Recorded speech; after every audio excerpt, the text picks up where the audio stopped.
Hello and welcome to Consciously Awesome Living. I'm your host, Sheila Applegate, manifestation coach and creator of the Consciously Awesome Gnostic Adventure, which I'll tell you a little bit more about at the end. We are focusing this season on helping you to design your most brilliant life, whatever that means to you.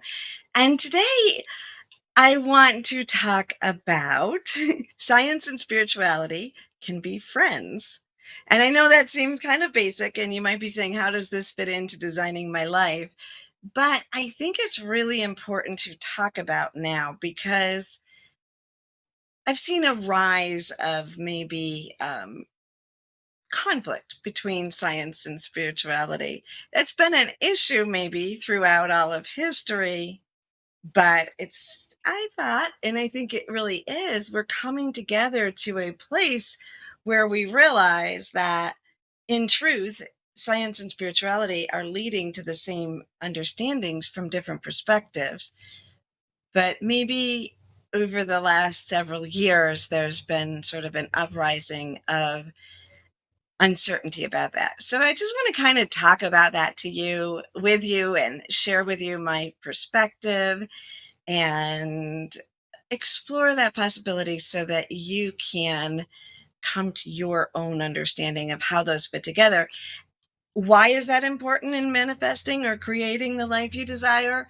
It's important because science is everywhere, right? Like, it's science that developed the technology that we use. It's science that helps us to eat, to be fed, to um, be healthy, to be here alive. So really, we have to come to an understanding of that friendship, right? And as we look into this more, you'll see that it's actually supportive of the idea that we can create, and that our efforts that we've talked about actually do have a scientific basis to them, which is good to know, right?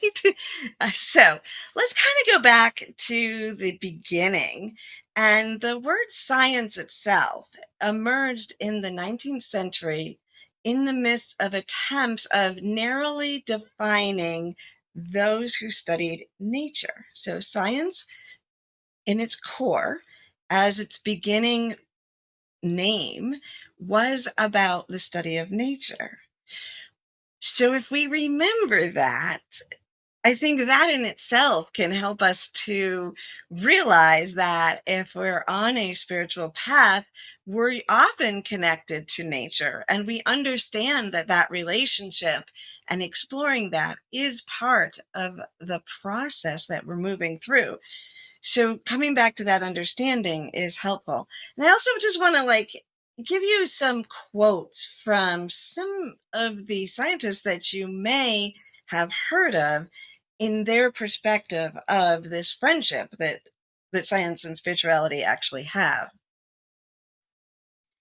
So the Francis Collins, who is the director of the National Health Institute and the winner of the 2020 Templeton Prize, said this: "The God of the Bible is also the God of the genome." He said, "He can be worshiped in the cathedral or in the laboratory." So that statement, that understanding that when we are thinking of God, the essence, the energy of divine that we speak of, that can be reached either from the microorganisms or all the way up to the existential expansion that we speak of with the universe and divine oneness. And just like we've spoken about how various religions, when we get to the truth of it, they actually have the same core, and they can find the path to the divine, right? So on the outside, many religions may look different from each other, but at the core, they have universal truths that can lead you to the divine. Science is another path like that. I would guess that some mathematicians would say that you can find the divine through math too. I haven't explored that as extremely. So let's go on to another well-known scientist. I'm sure you've heard of Albert Einstein. Here are a couple quotes of Albert Einstein. Coincidence is God's way of remaining anonymous, and no problem can be solved from the same level of consciousness that created it. And I think that's very interesting because when you think about when I think about spirituality, and I'm guessing that since you're here on Consciously Awesome Living, you may have these same perceptions, that I am talking about levels of consciousness, right? I'm talking about shifting attention to higher frequencies, higher levels of consciousness to gain information. When I channel, that's what I'm doing. When I lead you in a meditation, that's what I'm doing. I'm helping you to shift your attention and to access different levels of consciousness. And through that, and through your imagination, you may perceive different possible outcomes and create that life that you desire. So we have the same base of understanding that we have to shift consciousness in order to solve or resolve the issues in our life. And then we'll go with one more, and that's Nikola Tesla. And he said, "My brain is only a receiver. The universe is the core from which we obtain knowledge, strength, and inspiration.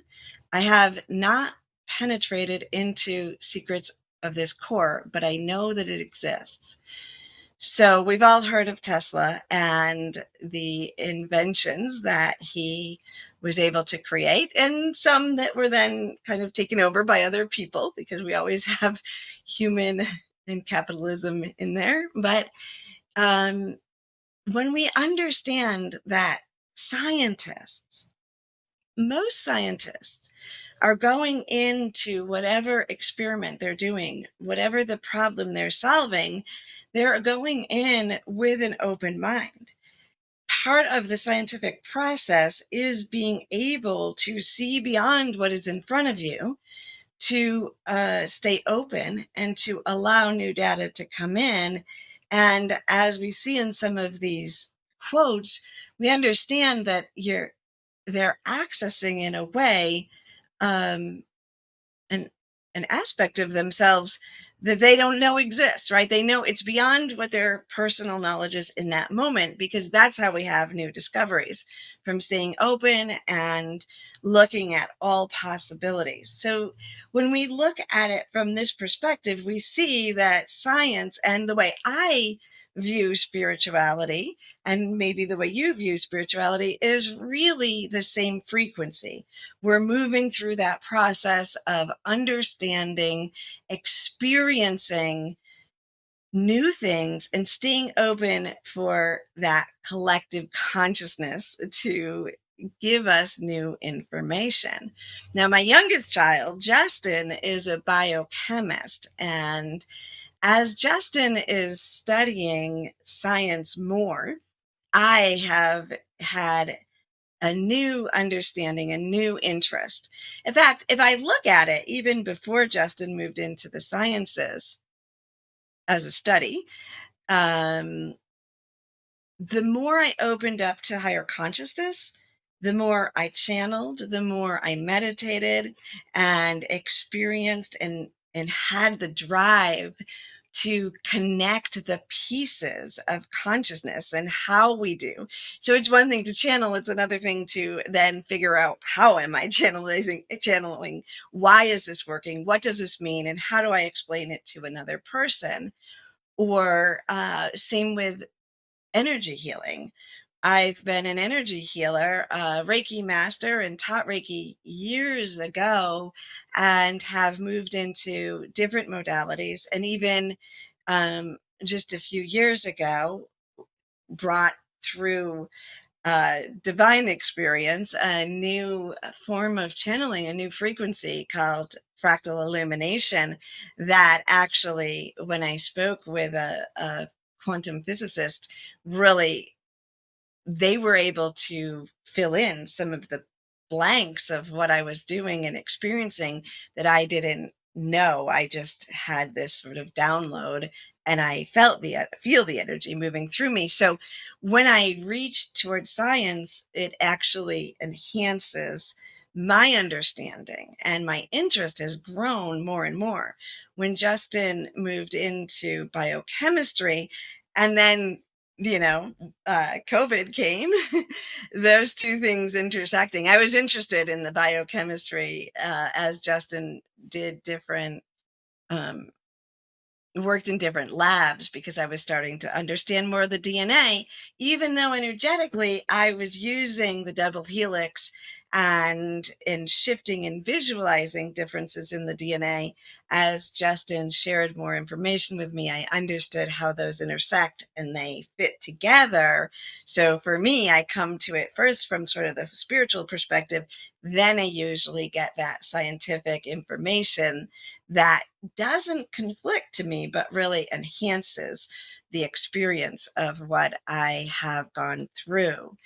So to me, I want to say, like, yes, science and spirituality are friends, like best friends. We're finally here.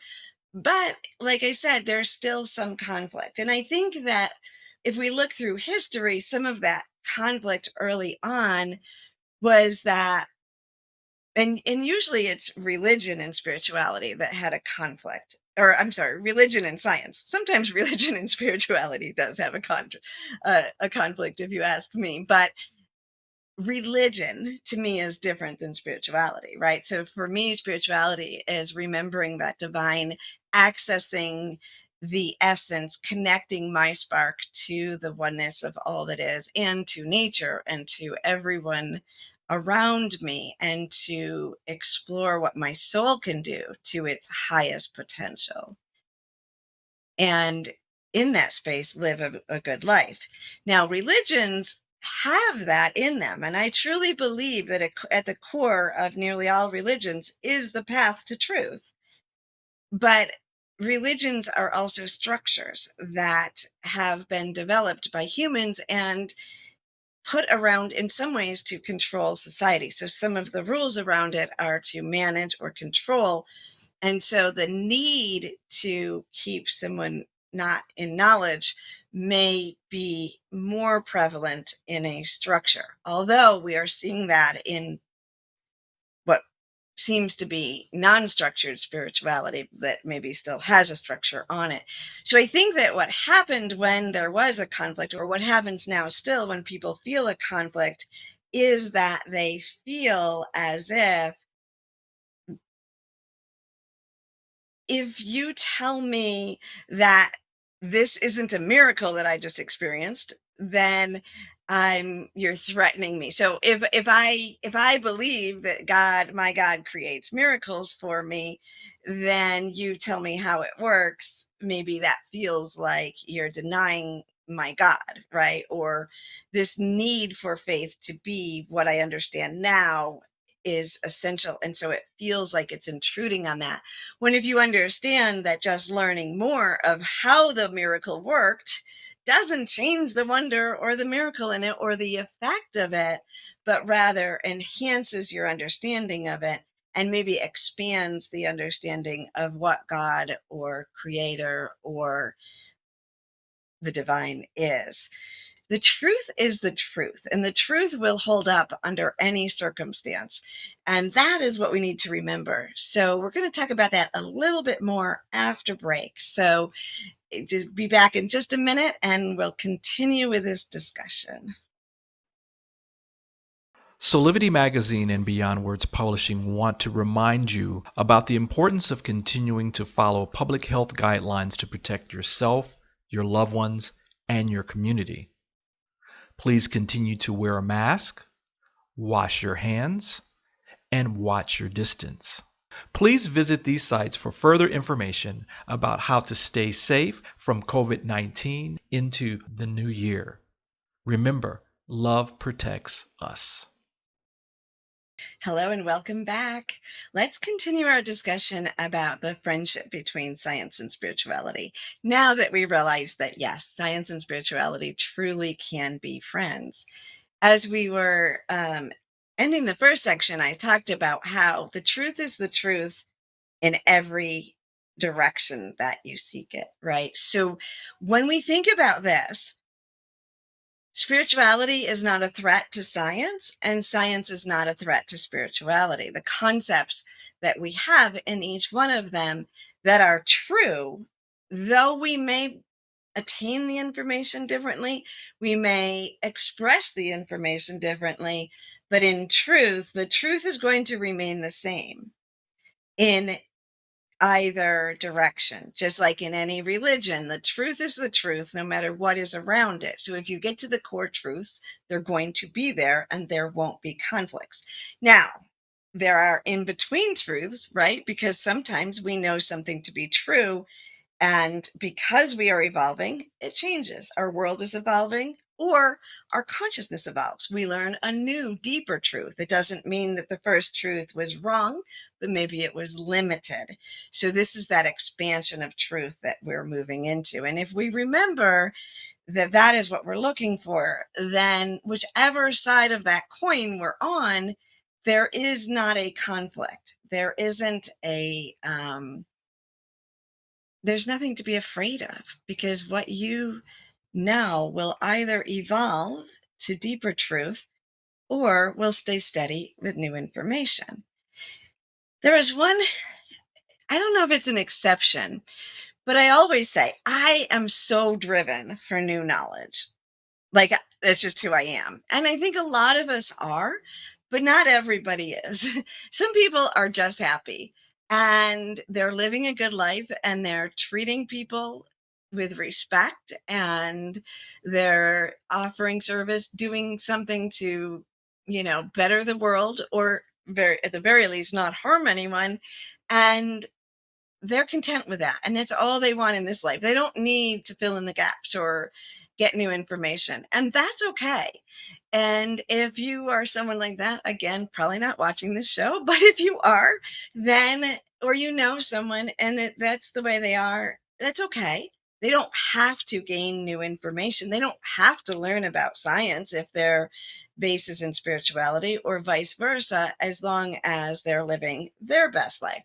But if your best life includes more knowledge, or if your limited view is harming you or someone else in a way, then it is good to expand your consciousness and look at this from different directions.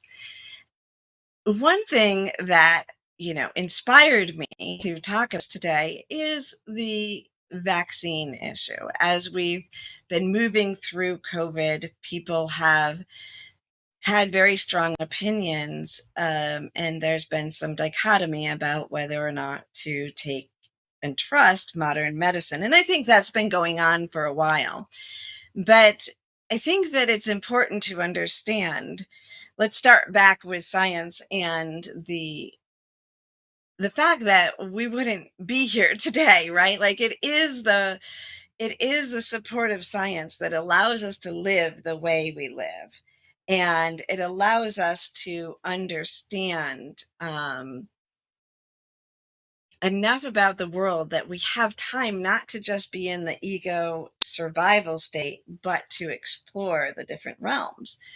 And whether we're exploring it through science or through spirituality, meditation, yoga, and different aspects of consciousness, we have the freedom to explore it, very much in part because of science, because we have the life that we're living right now. And I think it's important to understand that and acknowledge that, and to realize, to step back and think about, are you making your decisions based on fear or on love? And I prefer love or acceptance or interest and growth to fear, but I make my decisions based on fear sometimes. We all do. So I'm not saying exactly how you should go about doing this, but to look at whether you're in a space of fear or of love. When you're pushing against anything, you're pushing against oneness, right? Everything is within oneness. If you speak of it in terms of God, most people include everything within God, right? If God is the creator, God created everything, then um, science is included in that, and so are the scientists.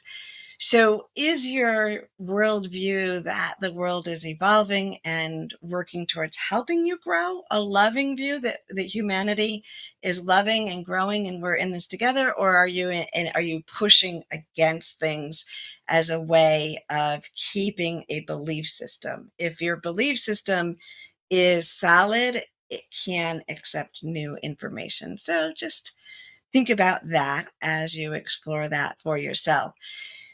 The other thing that, well, you know what? Like I said, I have been pretty excited about science for a while. I wasn't really excited about it back in school. In fact, I'm thinking now of some not so fun experiences that I had along the way in science classes. But I got more excited about it, and Justin did play a role in that also, because even as a child, Justin introduced me to many different videos of science and some great authors. I'm going to talk to you about those in a little bit, not quite yet, but that interest has, just like I said, grown and grown. The more I have tapped into my higher levels of consciousness, the more I just want to absorb information from different perspectives. Now, as a spiritual channel, which I have been doing for quite some time, I also am aware that I have the ability, the skill, and the desire to tap in and expand my attention and allow other energies to speak through me, but I'm still that vessel, right? So the more information that I download into my brain, the more things, the more aspects of life on earth that I allow myself to digest, available in my little brain computer for the divine to access and help express their truths when I use that technique. So to me, it's quite essential to just absorb more information.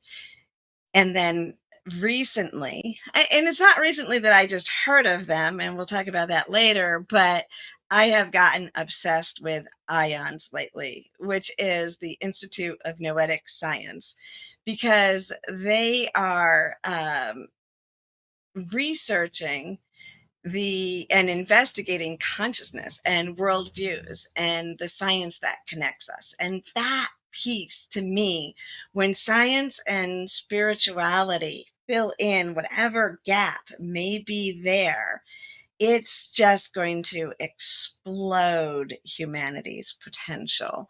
And I've always felt like it should be normal. It should be normal for people to live from that space of consciousness, to utilize some of the gifts and the tools that I have access to. And so seeing that intersection coming. Now, noetic science is that exploration of that gnosis, that wisdom that's inside of us. And it involves intuition, insight, psychic, and mystical awareness. And that, of course, is right up my ballpark, right?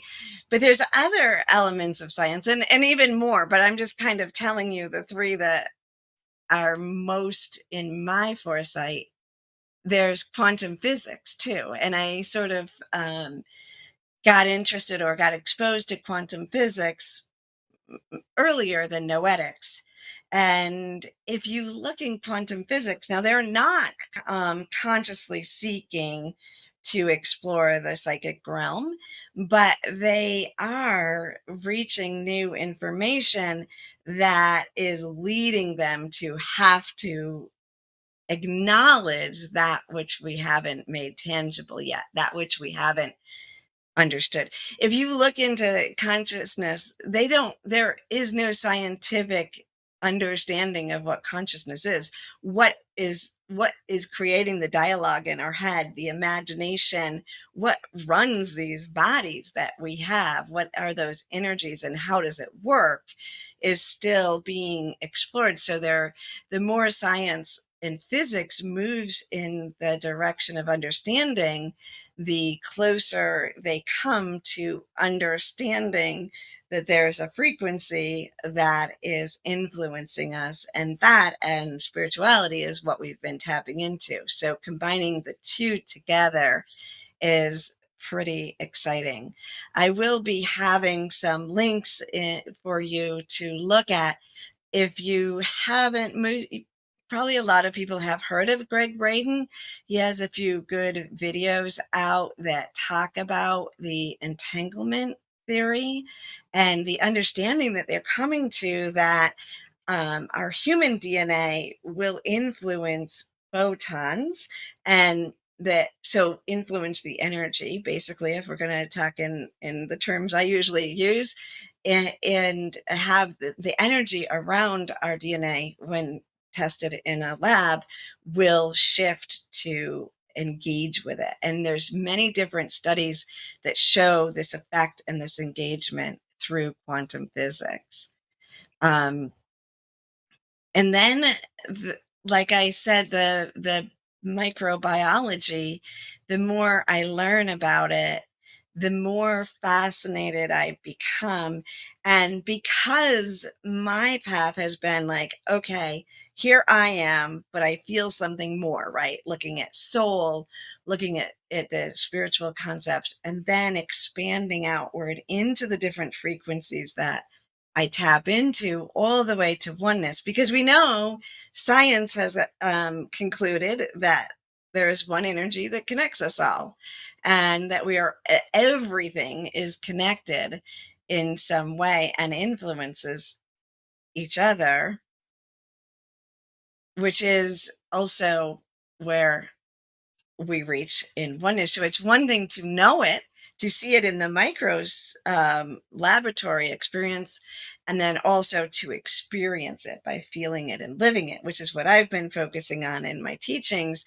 And watching these two expand opens it up, and we see that we have a deeper experience of it when we combine our mental understanding with the experiential understanding of our soul. And the more I went into the expansion, then I started looking at the internal and realizing that the tiniest aspects of ourselves is part of what connects us. So I could go on and on forever. I'm going to give you some links of videos you can watch and, build a friendship with science if you haven't. And if you're a scientist, build a friendship with spirituality, because we can be great friends. Have a wonderful week. I want to remind you, in January 22nd, we will have the Empower Summit. Make sure you're here on Soulivity TV for that. And the next Consciously Awesome Gnostic Adventure is on January 27th. It begins. Have a beautiful week.